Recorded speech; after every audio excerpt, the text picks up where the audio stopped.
Hello बच्चों, चलिए प्रश्न को पढ़ते हैं।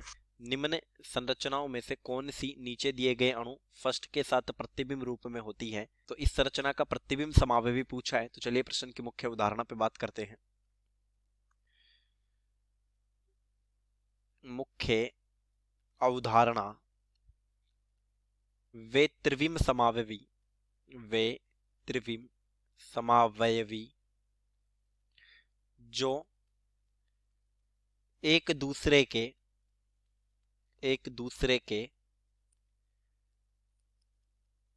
प्रतिबिंब होते हैं, लेकिन अध्यारोपित नहीं होते। मिरर इमेज तो होते हैं लेकिन अध्यारोपित नहीं होते। तो वे त्रिविम समावयवी जो एक दूसरे के दर्पण प्रतिबिंब होते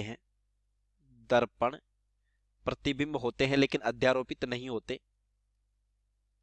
प्रतिबिंब रूपी समावयवी कहलाते हैं। कहलाते हैं। तो देखिए, हमें दिया है कार्बन, ये हाइड्रोजन C2H5। तो ये जो डार्क बंद होता है वेड्ज, ये दर्शाता है, यहां जुड़ा है Br तल के ऊपर, और जो डैश के साथ बंद बना होता है ये होता है तल के नीचे, CH3 तल के नीचे, और हाइड्रोजन C2H5 ये है तल में। ये बंद हो गए तल में। तो देखिए, इसकी मिरर इमेज बनाते हैं। यह है कार्बन, हाइड्रोजन C2H5, यह है CH3, और यह है Br। ये दर्पण है।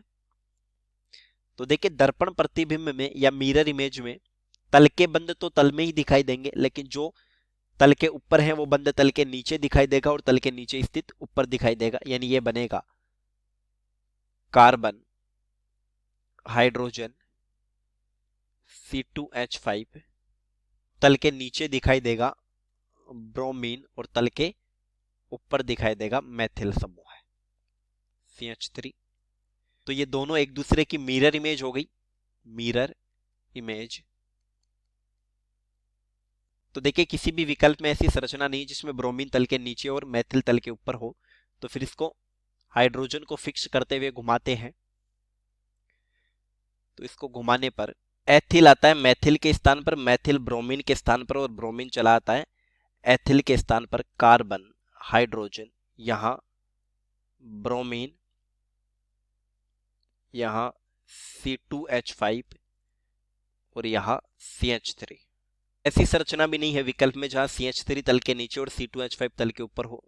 तो फिर से हाइड्रोजन को फिक्स करके इसको घुमाते हैं, यानी ब्रोमीन C2H5 की जगह और C2H5 CH3 की जगह, CH3 ब्रोमीन की जगह। ये बना कार्बन, हाइड्रोजन, यहां आ गया CH3, ये तल के ऊपर आ गया ब्रोमीन, और तल के नीचे आ गया C2H5।